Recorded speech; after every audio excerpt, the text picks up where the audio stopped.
ఉత్తరాంధ్రలో మహాశివరాత్రి మరుసటి రోజు పుణ్యస్నానాలు ఆచరించడం సాంప్రదాయం. విశాఖ సాగర్ తీరంలో భక్తులు పుణ్యస్నానాలు ఆచరిస్తున్నారు. మరింత సమాచారాన్ని మా ప్రతినిధి నాయుడు అందిస్తారు. ఓటీ నాయుడు.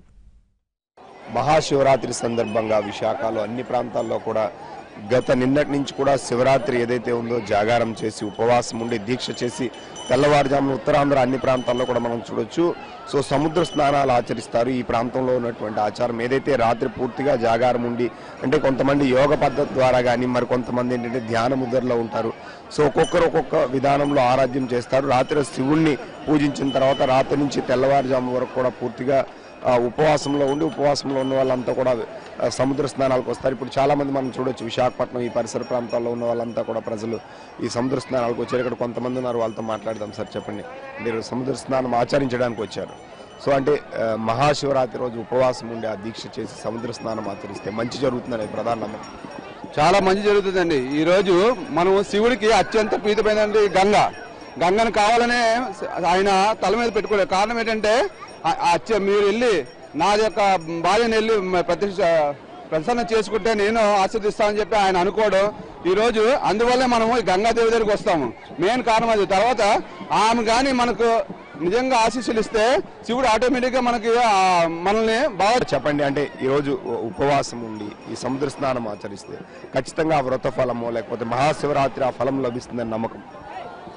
ఉదయాన్నే లేసామండి. నిన్నను ఉదయాన్నే లేచి స్నానం చేసి గుడికి వెళ్ళామండి. వెళ్ళి పొద్దంతా ఉపవాసం ఉన్నామండి. ఉపవాసం ఉండి నైట్ జాగరం కూడా చేసాం. మళ్ళీ నైట్ కూడా గుడికి వెళ్ళాము, రుద్రాభిషేకం మీద చేయించుకున్నాము.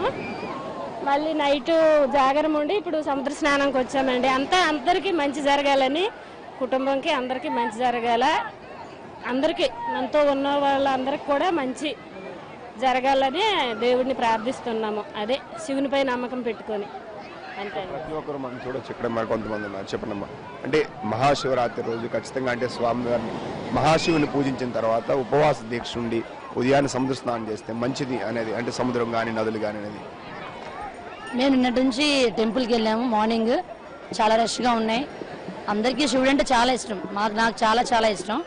సో ఏంటంటే నిన్నంతా జాగర్ నుండి ఉపవాసం ఉండి నైట్ అంతా మేము బీచ్లోనే ఉన్నాం. ఇక్కడ ఆర్కెస్ట్రా అయింది, చాలా ఎంజాయ్ చేస్తాం. మార్నింగ్ వచ్చి ఇలా స్నానం చేయడం వల్ల ఏంటంటే మనకు చాలా మంచిది. నది అంటే సముద్రం అనేది మనకు కనబడే దేవుడు. సో కాబట్టి మనం ఏంటంటే ఇలాంటి పుణ్య టైంలో మనం చేయడం వల్ల మనకు చాలా మంచిది. అందుకోసం అని చెప్పేసి నైట్ అంతా జాగర్ నుండి శివుడికి ఇలా చేయడం మాకు చాలా ఇష్టం. ప్రతి సంవత్సరం మేము చేస్తున్నాము. చాలా బాగుంటుంది, ఎంజాయ్ చేస్తున్నాం. సో ఇప్పుడు మనం చూడొచ్చు, అంటే ప్రతి ఒక్కరు కూడా సముద్ర స్నానాలు ఆచరిస్తున్నారు. సో జాగారం అనేది ఏంటంటే ఖచ్చితంగా ప్రకృతిలో ఏంటంటే ఒక నిద్రను పూర్తిగా మాని ఆ నిద్రలో శివుణ్ణి జపిస్తే ఖచ్చితంగా మంచి జరుగుతుంది అనేది నమ్మకం. సో ఈ రోజు అంటే మహాశివరాత్రి రోజు చాలా మంది ఏంటంటే ఉపవాసం ఉండి స్వామివారిని దర్శించుకొని ఆ రోజంతా కొంతమంది ధ్యాన ముద్రలో ఉంటారు. అంటే ఉపవాసంతో పాటు జాగారం అంటే శివుని నామస్మరణలో ఉంటే ఆ రోజు మంచి శక్తి లభిస్తుంది. అది మన ప్రకృతిలోనే కాకుండా వ్యక్తిగతంగా ప్రతి ఒక్కరికి కూడా మంచి జరుగుతుంది అనేది ప్రధాన విశ్వాసం. ఆ విశ్వాసంతోనే మొత్తం అన్ని ప్రాంతాల్లో కూడా ఉంటుంది. అయితే ఒక్కొక్క ప్రాంతంలో సముద్ర స్నానం లేదా నది స్నానం ఆచరించిన తర్వాత శివుణ్ణి దర్శించుకుంటారు. కొన్ని ప్రాంతాల్లో శివుని దర్శించుకొని రాత్రి అంతా జాగారం ఉండి తెల్లవారుజామున సముద్ర స్నానాలు కానీ నది స్నానాలు కానీ ఆచరిస్తారు.